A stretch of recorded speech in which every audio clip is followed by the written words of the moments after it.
good, YouTube? It's your boy Jalen the Baller here, and I'm back with another video. Now, why do I got these same clothes on? Well, I got this on just because I like it. I take God everywhere I go. But I have this on because I got cold last night. I took this off right after I got done editing the last video. But I put this on last night. I was cold, and then I woke up late because I stayed up late last night, and which I shouldn't have, which is a bad idea. So I just got up. I'm super energetic, and my hair is a mess, which is why I have this headband on. So if I take this off, yes, that's what you'll see. You don't want to see that. Oh my god. Yo, after this video is done, I'm washing my hair, and I'm gonna do something to it. Maybe I'm just probably gonna pick it out. Today is another story time. Story time about the time a kid brought a gun into my school. Now, this might sound like, oh, typical America, because y'all use y'all schools as a shooting range. Nah, bro, this is different. This is a different type beat right here. Like, y'all just gotta stay tuned to find out. Okay, let's get into it. So the kid who brought a gun, I'm not gonna release his name just because for the respect of him and his family, but I know his full name because I grew up with him. He went to my elementary school, and he was a grade below, like I'm a junior right now. This happened when I was a sophomore, and he was a freshman, and I met him in an after-school program called Latchkey at my elementary school, and he basically was a nice kid. Like, he was nice. He was always playing. He always used to play basketball with us. We went outside. We always played on the playground. He was one of my good friends back in elementary school. It seems like after I left, and after, you know, we were apart for like a year, then he came to middle school. No, I think he moved away. He came back when I was in the 6th grade. And no, he came back in the 6th grade. I was in the 7th. And he was just like really quiet still. He didn't really grow much. He seemed like a nice guy still. Me and him still communicated. We was talking about like all the good times we used to have together, man. But it seemed something was different in him, but you know, I'm not gonna get into all that. But 8th grade year, same, we still talked, but high school hit. I was a freshman, and he was still back at my old middle school. So we didn't really talk, a lot changed, and he came back, and like he was a freshman and I was a sophomore. Then that's when it happened. Like, he was quiet, he was dead silent. Like, when the principal talked to him, he was like, bro, he wouldn't speak. He wouldn't speak. And it was just crazy. But yo, like, I knew this kid. Like, I knew him. Like, he was the sweetest little guy. I'm not trying to, no homo, but he was like the sweetest little guy. He was the sweetest little guy. He was nice. He was smiling. But I heard that kids was picking on him. I don't know for what reason, because at my school, the only time a freshman and a sophomore have a class is if that sophomore failed that class, or if it's an elective class like Spanish, construction, tech essentials, computer like stuff, and all that, and college prep and stuff like that. No, you can't take college prep when you're a freshman. But that, I guess kids was picking on him. I was never around him. Like, my school has 3 floors.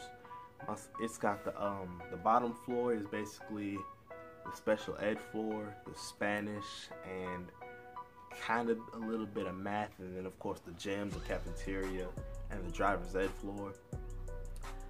Then also it's the cooking floor too. It got a few cooking classes. It's got Spanish, like I said.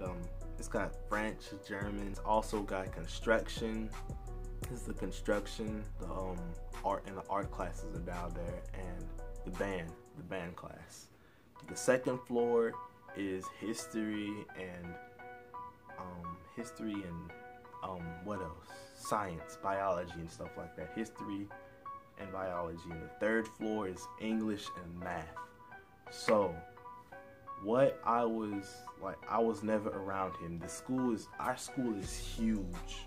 Our school is like, it's really big, y'all. Like, you wouldn't understand. It took me like a month to like figure out all my classes when I was a freshman, and although I'm a junior, I'm still gonna need to look at my schedule to see where all my classes at, because it's crazy, y'all. And we got one elevator, and that's for people with, you know, broken limbs and stuff like that, and who or just can't physically use the stairs because of there's a few people in my school like that. But back to him, we didn't talk. I never seen him, and when I seen him like one time when he's just walking down the hallway. I said hi. He just hit me with that, and he looked me up and down too. He was like, and I was like, okay, that's weird. And he just kept walking.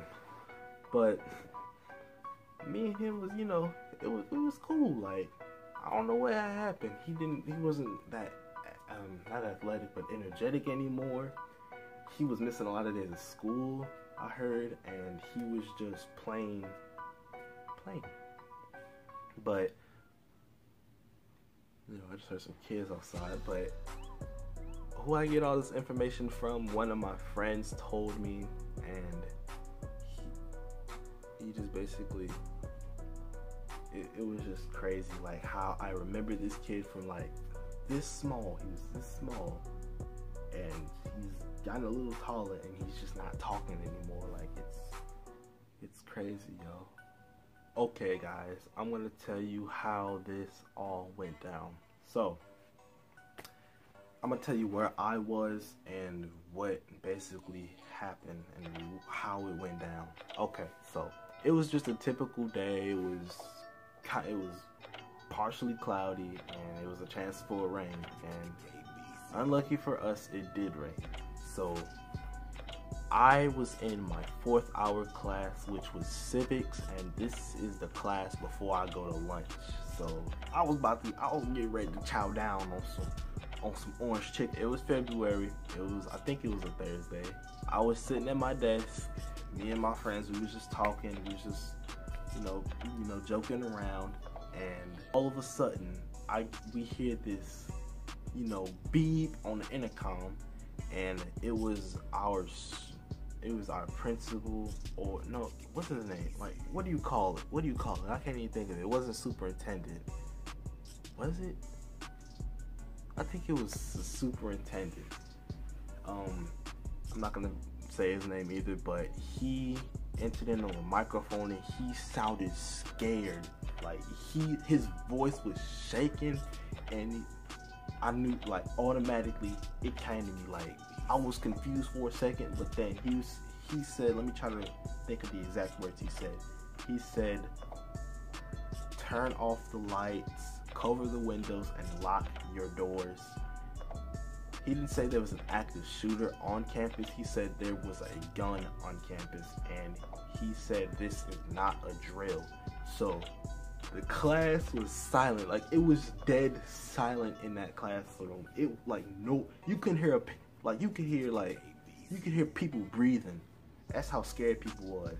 But me and a few people were scared, but other people, we was just like, I don't know, man. It was hard. It was kind of crazy though, cause that's my first time being in the school with like a gun in there, besides the police. But basically, what we didn't know at the time was where the gun was. We didn't know at the time where the gun was. We didn't know who had it. They know who had it, but they know who brought the gun, but they didn't know who took it because the gun went missing. We found that out after we found that out on the news because we made the news. I tell you, y'all, something goes on in my city every time. It was on the BND, that is our city News Democrat, and we was all over the news, y'all. Like, people was trying to say active shooter at Belleville West. Like, there was no active shooter. Nobody fired the gun. It just went missing. And I think they found the kid who took the gun, and they found the kid who brought the gun. The kid who brought the gun is who I grew up with. Is the kid that I was talking about. He was so nice and everything. He said he didn't mean to hurt anybody. I don't know how true that is because he says people pick on him. So, excuse me. He said people picked on him. And if people picked on you and you brought a gun and you weren't intending to hurt anybody, then why'd you bring the gun? Like, that's just crazy. Like, who brings a gun to school when you're getting picked on and you don't do nothing about it? And you just trying to shoot somebody, but his gun was in the locker room. I guess his lock wasn't locked. Somebody heard he had a gun in his book bag and he took it. Basically, the person who took it, I'm just thinking, was trying to cause chaos because he knew my friend would go and tell that his gun was missing. But you know how crazy that is though. If you bring a gun to school and it goes missing, what are you gonna do? You tell somebody, if you tell a teacher, you're gonna get in trouble for bringing a gun in the first place on campus. So he got expelled. I don't think he's coming back. He's not coming back to our school. He's gone. Like, I think he can't come back. He's not even coming back next year because that is something that this was happening around when you guys remember when all the school shootings were happening, and people were afraid, and never would I ever thought it happened here. Like, that's nuts. Nope. If people gotten killed, this would have made CNN. Gun was in his locker. It was in his book bag. It went missing, and the school. He told the principal, and the school was in panic. The school was in lockdown. So the police had came over and tried to see if they can find the gun. They had dogs out there too, man. They had them canines. My phone keep like the volume finna check. I'm gonna continue telling y'all this story, but basically, what I was doing, I was just trying to get in contact with my mother, telling her that blah blah blah blah blah blah blah blah, shooter, gun, there's a gun. I didn't say there was a shooter, but I just said there's a gun on campus. She didn't know about it yet, so I was thinking like, ain't they supposed to call all the parents to tell them that there's something going on at the school? So, what I was doing is there's no kind of signal in that classroom, so that was the worst classroom to be stuck in if there's a gun on campus. You can't call nobody unless you go by the window. Everybody going around the window trying to get a signal. But this one girl, I'm not gonna say her name, but her mother wanted to talk to the teacher, and the teacher said let her out because she's home, but nobody was permitted to leave the classrooms until the school was secure. So she got cussed out.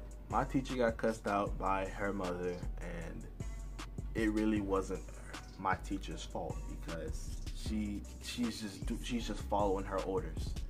But me, I didn't have no ride because my mom and my dad both work in St. Louis, in like the deepest part of St. Louis at a casino, and basically if it takes like it'll take like them like 45 minutes to get to where I am.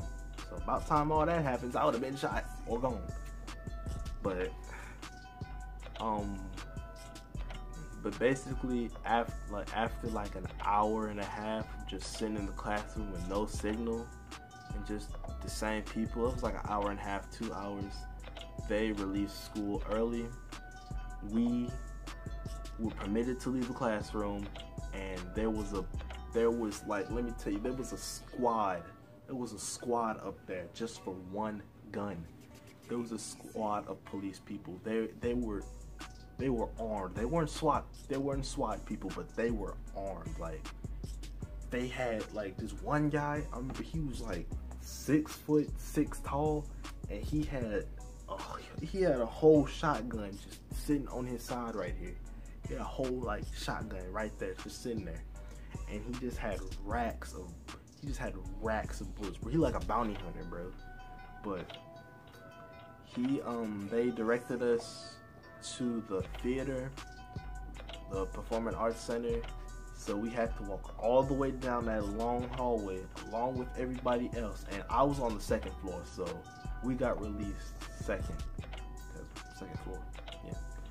But we got released second, and we had to walk down that long hallway. We had to put our book bags on the stage just so we don't, they see we don't have the gun and they don't try to pull it out. So I brought my lunch that day, and I had some orange chicken up in that thing, and I was finna get down in it. But so then we had to slide our book bags across the stage. Me and my friends was talking. This girl in front of me and this guy behind me, we was just discussing like, bro, I don't even care. Like, we get out of school early, so that's a win. That's a win. That's an absolute win. But we had to slide. We were sliding the book bags down, and security told us to keep our hands on the stage to make sure that we wouldn't, hide a strap under our shirt or our little waistband. But we were sliding down, and eventually there was this really tall Caucasian male standing at the end with gloves on. So I already knew what he was finna do. I was finna get touched on. But then this female came. She was a shorter black cop, and she came in. I guess she patted me down, and then she patted the like the first row, and then he patted like the second row. Luckily I got in her row, and I had a woman pat me down, and not some 6'8" Caucasian male with gloves on ready to pat me down, because he was twice my size, so I couldn't do nothing about that. But we had to they checked our book bag, and he completely tossed everything around in my book. He took everything out. He took my orange chicken out. You don't mess with my orange chicken, bro. That's one thing you don't mess with. You don't mess with my orange chicken. First off, you see that? You don't mess with no black man's chicken, bro. Like, what's wrong with you? I don't care if there's a bomb in the school. You don't mess with my chicken, dog. He took the case out. He set it down, and yeah, like he was gonna keep it. No, dog. My chicken, bro. My chicken. Man, that just made me mad, man. I don't even want to talk about this no more. Nah, but for real, y'all. He took everything out of my book bag. He was kind of tossing it around, and he basically permitted me to go, because of course I didn't have a gun. But there was this one kid who was just arguing people down, like arguing this cop down, saying, bro, I don't want you to touch me. I don't have no gun on me. That's that, so you ain't gotta touch me. So he was trying to walk out. He was just trying to walk out, like them cops weren't gonna let that fly. So I think they held him down, and they just patted down on him, make sure he didn't have nothing, and he didn't have nothing. So I think they just let him go, and then they had all the buses lined up. Like, at our school, we have about 40 buses, because our school has over like 1,000 kids. I was confused. People was asking me, what number bus do I ride? I was walking with my group of friends. They all found that bus, and I was just sitting there walking in the rain. And eventually, I found my bus. Everybody else started riding the bus, and we just went home after that. And it was around, I'd say 3 o'clock when I got home. I usually get home around 4 o'clock, and basically that is what happened. So that is a story of the school shooter that I knew and I was good friends with. like I said, this was a crazy experience because I've never been in the same zone as a gun, except if it was a cop. But I hope you guys enjoyed this little story time. I know this wasn't that entertaining. You just hear me ramble to y'all about that school shooter, but I hope you guys enjoyed the video. Leave a like if you want me to do a day in the life of me in school, but I won't do it on the first day. I'm gonna do it probably a few days in, like that Monday. We start school on Thursday, the 15th. We're just gonna do it on that Monday. But drop 40 likes on this video if you want that, and like I always say, have a blessed day. Peace out, man.